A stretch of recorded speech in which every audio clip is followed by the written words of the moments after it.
recientemente me estoy topando con una situación que es lo que es trastorno alimentario. Entre esto me he encontrado con la anorexia y bulimia con nuestra población.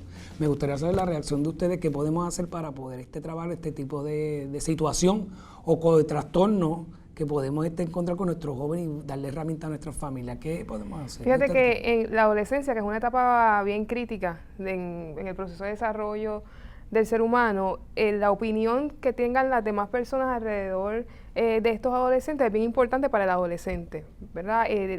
La opinión de los demás resulta ser bien de mucho peso para el adolescente y para su bienestar.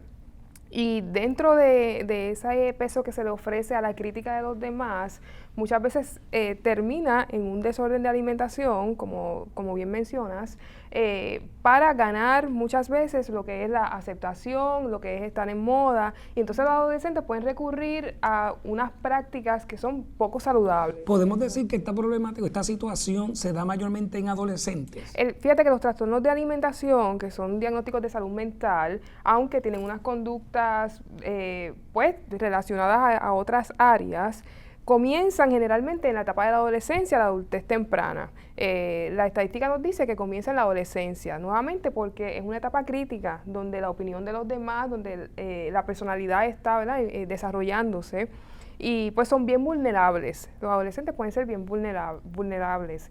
Y quizás la nutricionista acá nos puede hablar sobre quizás cómo la nutrición y la ingesta de alimentos, a veces los adolescentes la tienen un poco desbalanceada. Licenciada, en su experiencia, según lo que dice la doctora Pimentel, su experiencia, ¿qué mayormente nos encontramos? Nos encontramos una población de varones, féminas. Realmente hay una alta incidencia en las féminas, en cuanto a ambos diagnósticos, anorexia y bulimia, aunque en los últimos tiempos ha habido incidencia también de varones. Así que el tratamiento del enfoque ya va para ambos sexos. ¿Qué cree la familia? ¿Cuán importante es en este proceso? Porque usualmente cuando somos pequeños, nuestros padres nosotros decimos, no quiero comer habichuelas, no quiero comer legumbres, arroz. ¿Eso podría aportar en este proceso también? Las conductas alimentarias aprendidas, ¿verdad?, desde nuestros procesos de desarrollo de niños y adolescentes son bien importantes. Los padres van modelando esas conductas. Así que sí, se toma en cuenta la terapia nutricional, siempre tomando como centro las recomendaciones del psicólogo, que es la parte, ¿verdad?, el especialista que dirige el tratamiento en realidad en base a cada uno de los pacientes. Pero sí tomamos en cuenta el entorno familiar y entonces cómo vamos a ir mejorando esas conductas alimentarias, ¿verdad?, en el hogar de ese paciente o cliente. Bien importante, siguiendo esa línea de la familia, sí, es bien importante que la familia sea parte del proceso de tratar esta condición, porque es quien le brinda mayormente el apoyo. Como sabemos, nosotros no somos seres gregarios, somos seres sociales, y la familia pues es un componente bien importante en todo este proceso, además de que son el modelaje. Estamos hablando de los adolescentes, pues ellos son el principal modelaje que tienen los adolescentes. Y que los adultos también son los que adquieren los alimentos. Exactamente. Quien hace la compra en la casa y quien lleva el alimento a la mesa, generalmente son los papás. A mí me preocupa porque usualmente nosotros pues queremos ir al gimnasio, mantener el peso, etcétera, pero queremos bajar rápido de peso, y yo creo que casi la mayor parte de nosotros hemos participado de querer bajar de peso, mantenernos, vernos bien, etcétera, etcétera, pero acudimos también a unos tipos de medicamentos por utilizar esta terminología. Me gustaría ver cómo la doctora Estrada nos puede hablar sobre estos tipos de medicamentos que se utilizan, porque sabemos que los laxantes los utilizan entre varios, y me gustaría ver cuál es el punto de vista de usted y qué reacción y si hay algunas implicaciones a la salud de esta persona. Sí, claro que sí, eso era lo que iba a comentar, que también hay otra parte que es bien importante, y son los medios de comunicación, porque todo este tipo de información está todos los días abundándose en los medios, y obviamente nuestros adolescentes tienen acceso a este tipo de información, sin contarle de internet, que obviamente ahí está todo lo que ellos quisieran buscar, está ahí. Y uno de los medicamentos que menciona es over the counter, para hablar, ¿verdad?, de lo que son medicamentos fuera de recetario, son laxantes, y hay algunos tipos de medicamentos naturales que se comportan como diuréticos, que también se consiguen sin receta médica. Muchas veces piensan que porque esté en un laxante yo voy a estar rebajando, sea en tabletas, sea en tesis. Ahorita yo estaba hablando con nuestra compañera nutricionista, que muchos de estos testes que nos hablan tomar porque vamos a perder peso, porque nos va a ayudar, no nos estamos dando cuenta que tiene una etiqueta en el cual tienen componentes de cafeína o plantas que se derivan de ese lado y pueden llevar hasta tener taquicardias, ¿no? Y complicar más a este paciente pensando que están haciendo algo porque están consumiendo algo natural. Así que es bien importante que dentro de la parte nutricional también se le haga claro a las personas que no porque una etiqueta diga natural, nosotros estamos haciendo lo mejor para nuestra salud. No es que muchas veces en el área de los testes, las cosas caseras que nos dicen, para rebajar, pues puedes hacer esto, o para perder peso, tómate aquello otro, que entonces hay que tener bien en cuenta eso de los fármacos. ¿Existen algunos señales que podemos observar en el adolescente, en este caso porque hemos, ¿verdad?, hablado más sobre el adolescente, que podamos identificar, ¿verdad?, que podrían decirnos, mira, está sucediendo esto con nuestros hijos o con este adolescente? Es bien importante que los cuidadores principales, ya sean mamá, papá, ¿verdad?, o abuela, tía, ese adulto que está al cuidado del adolescente, hay que ser bien observador para poder entonces darnos cuenta si han habido algún cambio de conducta. Estos son los síntomas que nosotros vamos a estar observando en personas que pueden estar desarrollando un desorden de alimentación. Hay cambios en conducta, hay una preocupación excesiva en relación a mi cuerpo, en relación a mi peso, una preocupación excesiva en relación a las calorías que estoy consumiendo. También podemos observar excesivas prácticas de ejercicios. También es una de las conductas que se pueden observar en las personas que pueden estar desarrollando un trastorno de alimentación. Y la característica principal en los dos diagnósticos, por decirlo así, que hablamos al principio, la anorexia y la bulimia, la característica esencial es que la persona tiene una imagen distorsionada de lo que es su cuerpo. Puede ser una persona delgada, pero cuando se piensa a sí misma, siente que está gorda o que está sobrepeso. Entonces no está alineado lo que la persona piensa sobre sí versus lo que los demás observan. Entonces esa es la característica principal. O sea que podemos decir que la problemática de autoestima está presente y del autoconcepto en la persona. Ciertamente hay el componente de autoestima, sí, regula también cómo la persona siente y piensa sobre sí misma. Y como mencionó la licenciada Hernández, podemos decir también el impacto de la familia y, como la mencionó Estrada, los medios de comunicación, ambos, en cada uno de cómo van a impactar de alguna otra forma en esa conducta, porque esto no viene de, como decir, de la noche a la mañana por utilizar ese vocabulario, sino va surgiendo a través de un tiempo en la etapa de crecimiento y desarrollo humano. Este diagnóstico, ¿quién usualmente lo hace? Lo hace porque sabemos que sí, tenemos que tener un pediatra, ¿verdad? Porque la edad que fluctúa es entre la edad usualmente donde el pediatra tiene su impacto con el niño, que son hasta los 21 años de edad es menor de edad.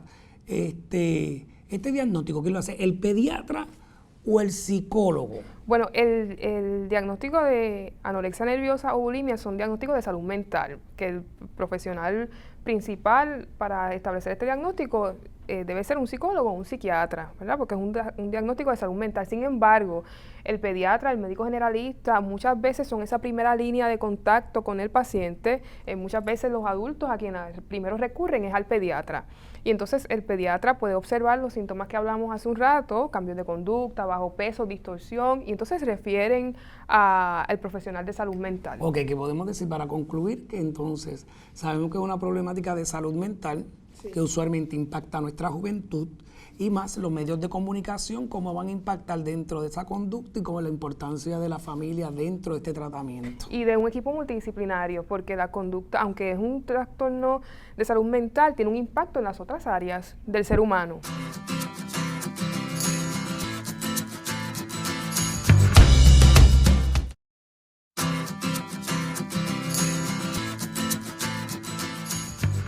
Viendo el punto de vista de lo que es la bulimia, que sabemos que es esta persona que se da atracones, ¿verdad? Y luego de comida, de alimentos, y luego se provoca lo que es el vómito.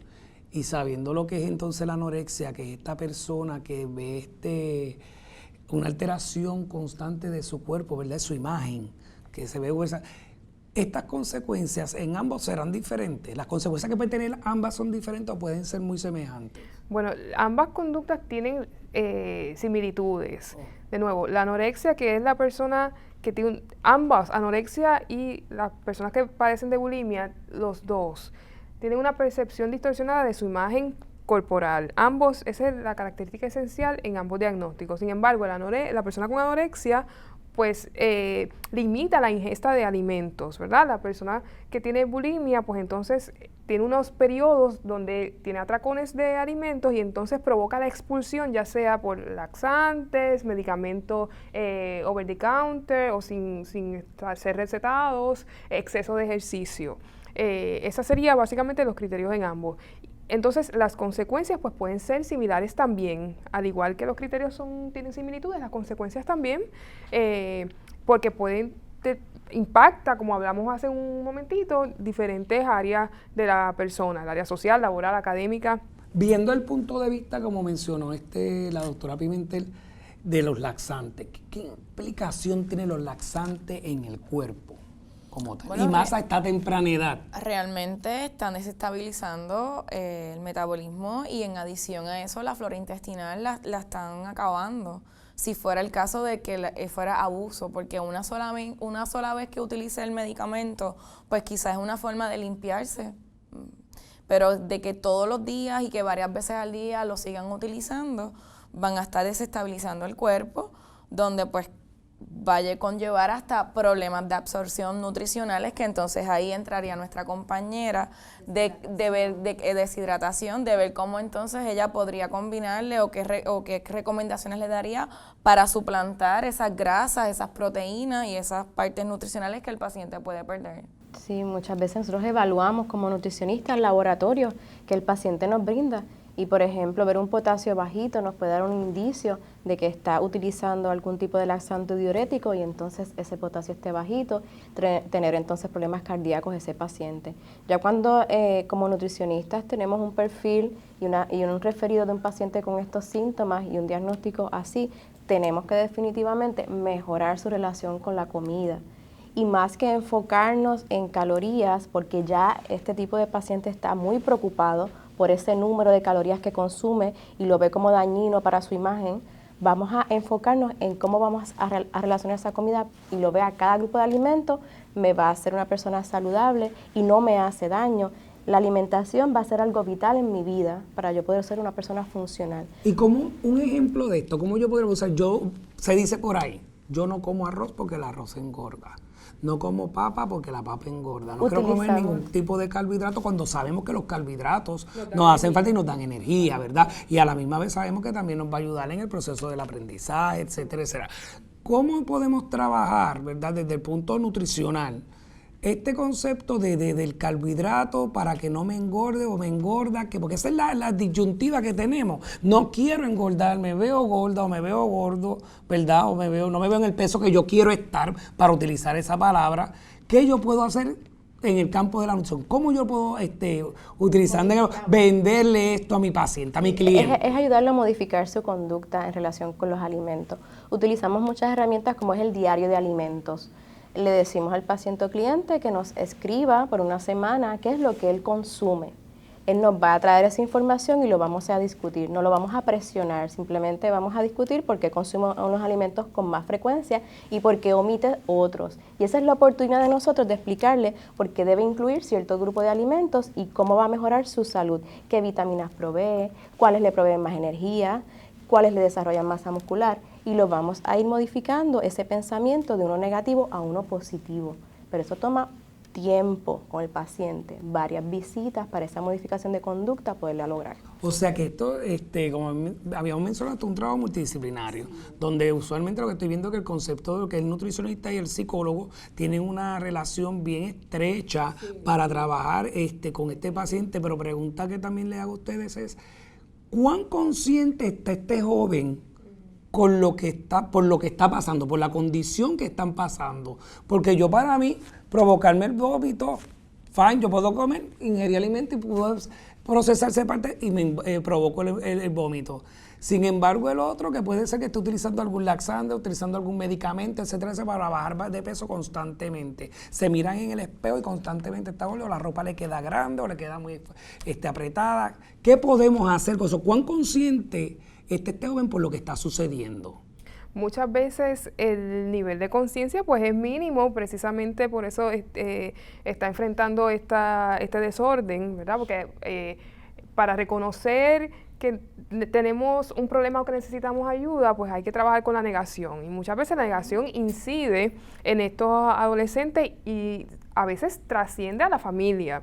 O sea que tanto el adolescente como la persona, el cuidador principal o primario en esa familia tampoco lo ve, ¿verdad? Así que, y entonces la escuela en muchas ocasiones, o el pediatra, es la voz de alerta. Y perdonando, y me imagino cuando mencionaste el cuidador principal, a veces estos padres que tienen a sus hijos en concursos de belleza o a sus hijas en concursos de belleza, que usualmente pues se espera que el ejemplo, el modelaje de esta mujer delgada, el estereotipo de la belleza. Hay unos factores que pueden propiciar que un diagnóstico o que un trastorno se manifieste. Nosotros podemos tener una herencia, una predisposición por la herencia, pero hay unos factores que pueden incidir en que eso pues se manifieste. Y uno de esos factores es el ambiente. Así es que estos ambientes, que no necesariamente son todos inadecuados, ¿verdad? Pueden propiciar esta preocupación constante por lo que es la imagen corporal. Lo de los modelajes, las clases de baile, que muchas veces son saludables para algunas personas, pero para otras no. Entonces, ahí resulta muy importante el hecho de la supervisión del encargado o encargada de esta persona para observar constantemente cómo esa persona está reaccionando a ese ambiente. ¿Ves? Si el ambiente le está siendo favorable o no. Ok, y la escuela, en este proceso, en el campo de lo que es la educación en salud o la educación para la salud, ¿qué impacto tiene? Porque sabemos que hablamos mucho del bullying, ¿verdad? El acoso escolar. ¿Qué impacto tiene? ¿Qué impacto tiene? ¿Cómo podríamos a lo mejor llevar? Porque no es fácil, yo entiendo que uno sobrepeso, obeso, que estén diciéndole uno de gordo, gorda, burla. ¿Qué se puede hacer? ¿Qué podemos hacer con esto? Porque también tenemos que ver, si vemos al padre, como mencionaron ustedes me han mencionado, la familia, el entorno cercano, pero también tenemos la escuela.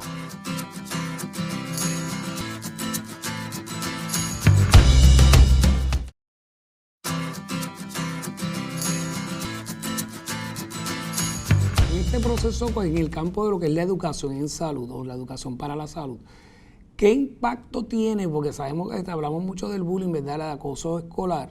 ¿Qué impacto tiene? ¿Qué impacto tiene? ¿Cómo podríamos a lo mejor llevar? Porque no es fácil, yo entiendo que uno sobrepeso, obeso, que estén diciéndole uno de gordo, gorda, burla.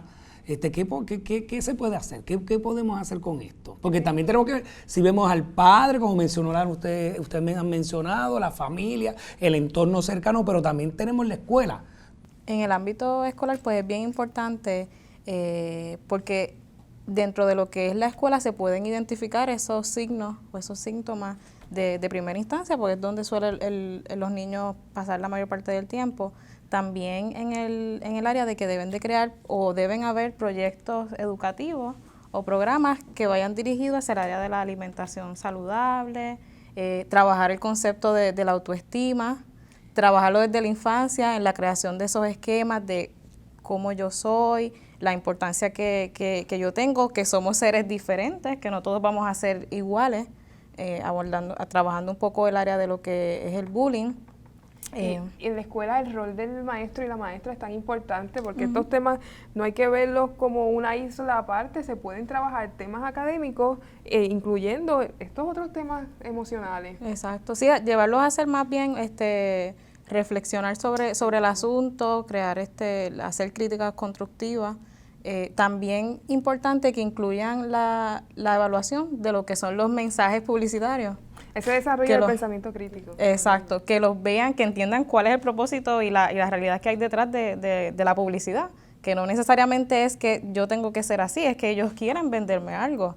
o quieren que yo consuma cierto tipo de productos, llevarlos más bien a que lo puedan ver de esa otra manera. Y ese desarrollo del pensamiento crítico, realmente donde mayor se propicia es en la sala de clase, ¿verdad? Porque es donde más tiempo el estudiante está. Que el rol del maestro también es bien importante. Pero porque usualmente nos hemos basado más en el joven, sí hemos hablado del padre, pero ¿qué podemos hacer con ese padre terapéuticamente? Porque aquí el padre, como mencionaron, es el que compra la comida, el que hace la comida, el que está pendiente, el modelaje, etcétera, etcétera, el que debe observar unos signos, unas señales dentro de su hijo. Y eso es bien importante porque ahora pensando, ¿verdad? Esto es una condición de anorexia o bulimia, pero también puede ser un paciente diabético. Yo he visto tantos casos que me llegan a la farmacia o en alguna relación, ¿verdad?, familiar, que tenemos que ser cónsonos con ese niño o con ese adulto, donde tenemos que no comer pizza frente al niño o no comer un mantecado porque es diabético, y nosotros los adultos no nos ponemos en ese lugar y entonces hacemos lo contrario que deberíamos hacer para darle ese apoyo a ese individuo o a ese familiar.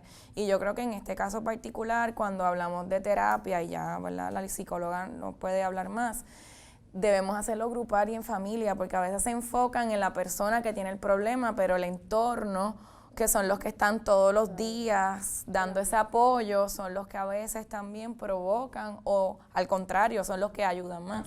No, y que hay veces que hay que tener también en consideración, como mencionaste, con relación, hablamos de la anorexia y la bulimia, pero también hay unas implicaciones, como mencionó la licenciada, que puede ser la diabetes, una anemia, problemas de potasio, podemos problemas donde el metabolismo totalmente cambia, y todas esas implicaciones a temprana edad, ¿ok? Que eso también tenemos que tomarlo en consideración, o se debe tomar en consideración, y sabiendo que partimos desde el punto de vista pediátrico, donde el pediatra, pues, como mencioné, pues va a ver este paciente en todo su entorno y referirlo para hacer un proceso multidisciplinario. La familia es un sistema, y cuando hay una miembro de esa familia que tiene alguna situación, el sistema completo, el resto de los miembros de esa familia se va a ver impactado. Entonces, como bien traes, el adulto, que es el responsable de mantener unos límites y unos controles, pues entonces en el proceso de tratamiento, de terapia, la familia se incluye también para hacerlos conscientes de que en el hogar es donde mayor impacto va a tener en la conducta o en el desarrollo del desorden, ¿verdad? Ahí es donde vive la persona. Entonces ese componente familiar debe apoderarse de la información para entonces cada uno poder aportar al desarrollo, ¿verdad?, del adolescente de manera saludable, o de la persona, ya sea niño o adulto, que también, ¿verdad?, el trastorno puede evolucionar a otras etapas de desarrollo. Así es que en el proceso de terapia, además de la terapia individual, se trabaja de forma individual con la persona que tiene el desorden de alimentación, también se incluye a la familia, también se trabaja a través de grupos de apoyo, apoyo también. Exacto. Y terapia, construir redes de apoyo, y también terapia de grupo, donde hay otras personas con el mismo diagnóstico.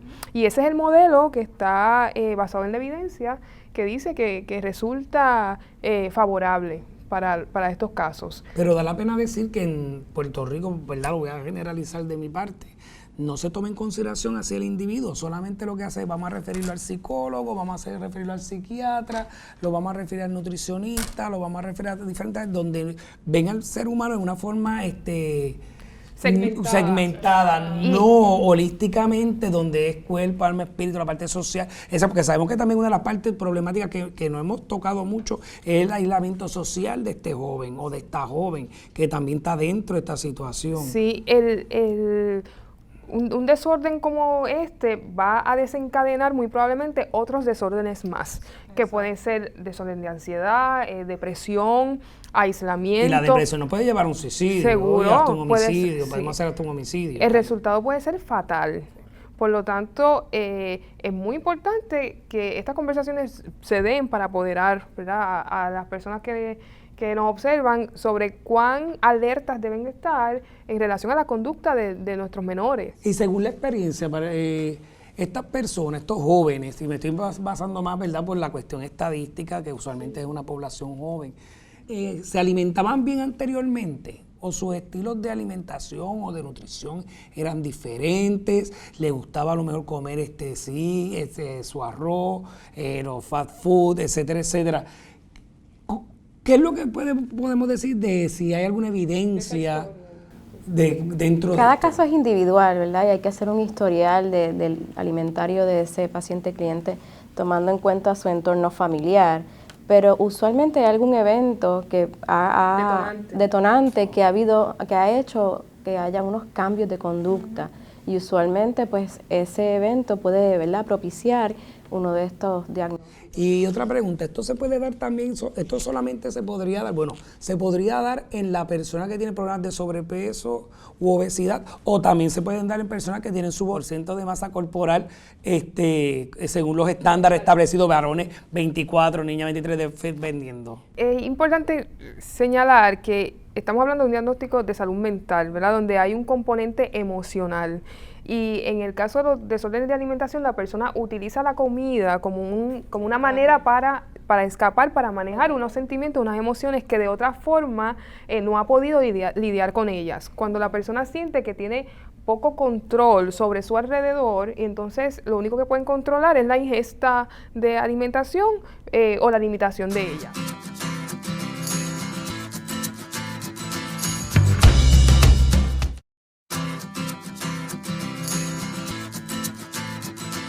¿Qué recomendaciones podemos darle a estos pacientes? Ya hemos escuchado que para la familia tenemos unas recomendaciones, para los maestros tenemos otras recomendaciones, tenemos cómo impactar la comunidad. ¿Qué recomendaciones podemos darle a esta persona que padece de bulimia y anorexia?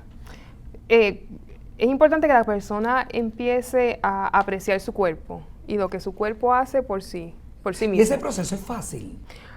Bueno, en personas que tienen un desorden, pues no, requiere de un tratamiento directo, con una frecuencia quizás que va a variar depende de la severidad de la persona, ¿verdad? Y también puede variar del profesional, porque yo me puedo identificar con usted, pero también me puedo identificar con la educadora, me puedo identificar con la nutricionista, con el farmacéutico, con mi médico, o a lo mejor no me identifico con ninguno y me puedo identificar con el pastor, el ministro, el sacerdote, un amigo, una amiga.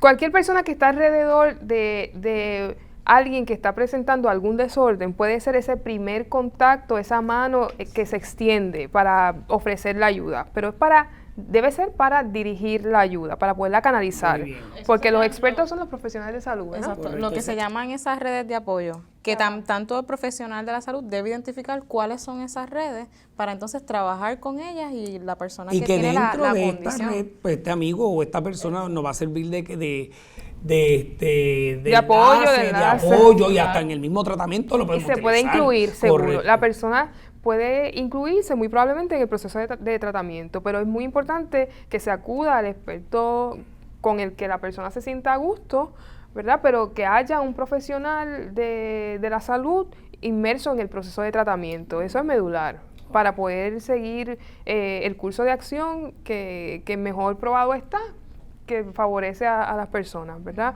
Y en cuanto al individuo, pues es importante que la persona comience a apreciar lo que es su cuerpo, como iba mencionando, y lo que el cuerpo hace por nosotros, ¿verdad? Que nos ayuda y nos dirige a las metas que tenemos cada uno de nosotros. Es importante que la persona además comience a sentirse orgullosa de lo que es por sus cualidades. Y muchas veces le preguntamos a las personas quién tú eres y nos dicen el nombre, ¿no? Pero quién tú eres como ser humano. Como esencia. Exacto. Y esos son quizás elementos que no se piensan, pero que son muy importantes para que la persona comience a apreciarse. Y esto es un proceso.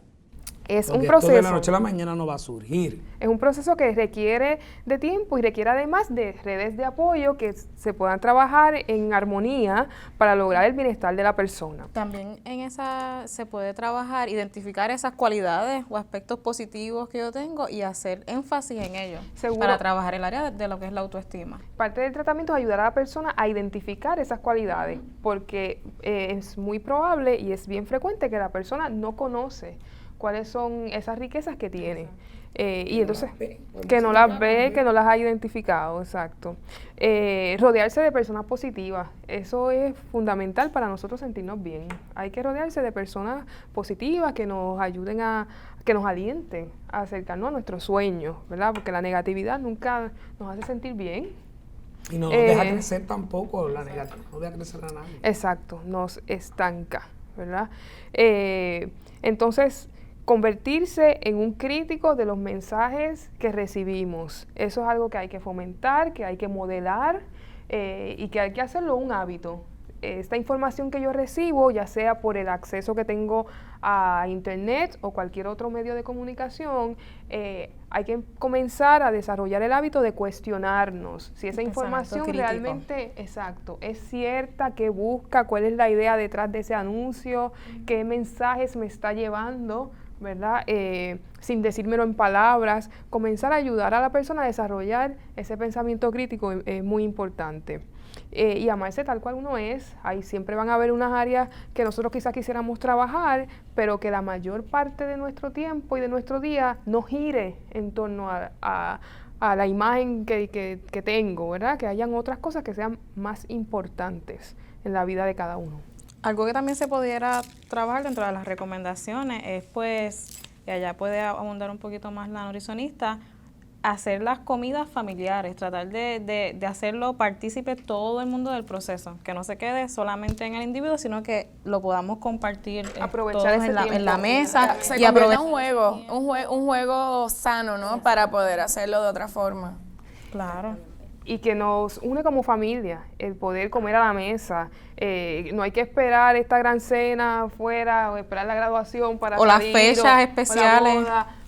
El hacer día a un día hábito diario, claro, hacer un hábito diario de las cenas familiares ayuda definitivamente. A cambiar también ese proceso de pensamiento de lo que es la alimentación. A verlo como algo positivo. Claro. Y también tenemos que ver, viendo este punto de vista, también tenemos que evaluarnos como profesionales de la salud, ¿verdad? Porque no todo el mundo tiene el peritaje en unas materias. Sí. Hay personas que pueden trabajar muy bien en la situación del trastorno de la problemática de anorexia y bulimia, pero no todo el mundo tiene esa habilidad, ¿verdad?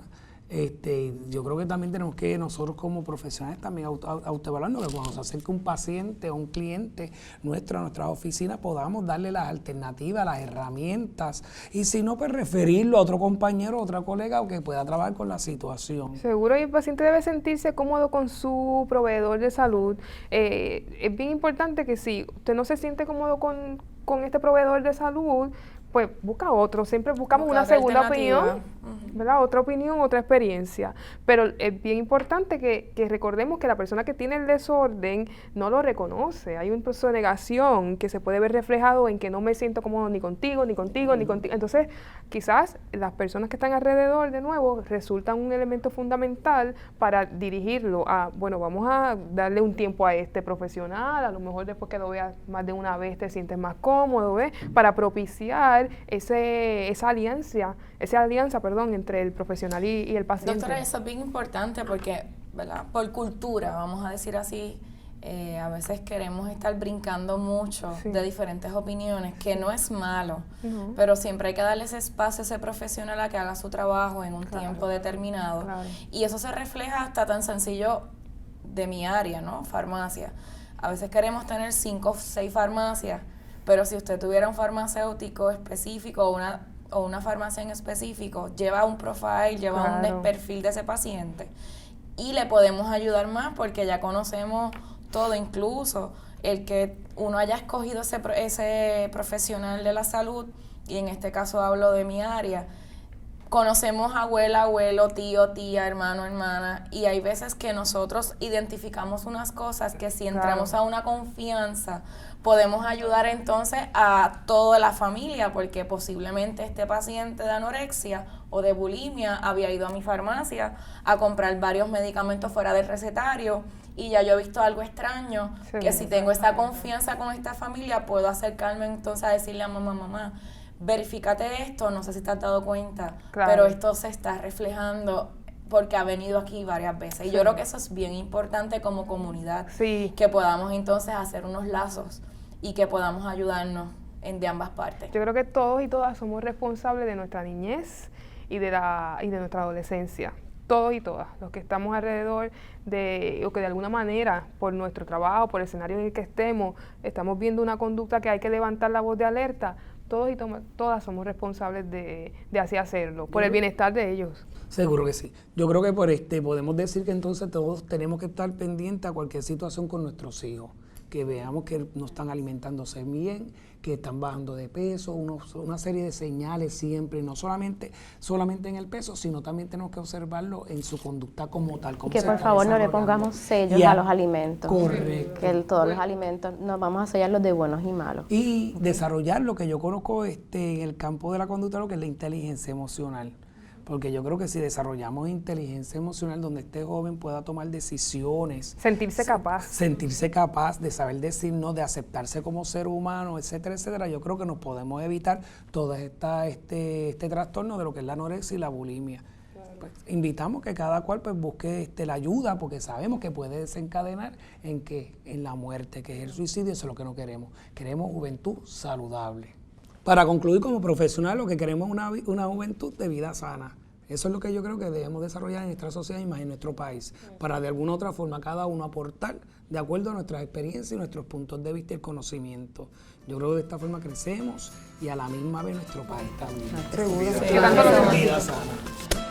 Entonces, mira, tú